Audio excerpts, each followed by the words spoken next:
মুস্তাজাবুদ দাওয়া বানিয়ে দিয়েছে। আহমদ ইবনে হাম্বল তো অবাক, তুমি মুস্তাজাবুদ দাওয়া রুটিওয়ালা, আমি এত বছর হাদিস পড়াই, আমিও তো মুস্তাজাবুদ দাওয়া না, তুমি দোয়া করলে সব কবুল হয়ে যায়? যুবক বলে, নাম আনা মুস্তাজাবুদ দাওয়া, আমি আমার জীবনে যত দোয়া করেছি কবুল করে নিয়েছে কে? সব দোয়া কবুল করে নিয়েছে আল্লাহ, একটা দোয়া ছাড়া। কি সেই দোয়া?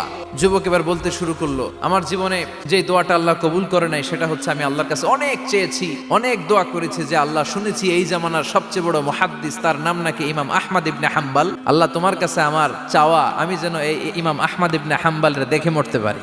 আহমদ ইবনে হাম্বল আবেগপ্রবণ হয়ে গেলেন, চোখের পানি ছেড়ে দিলেন, বললেন, যুবক তোমার এই দোয়াটাও কবুল হয়ে গিয়েছে, আহমদ ইবনে হাম্বল তোমার দরবারে ছুটে এসেছে।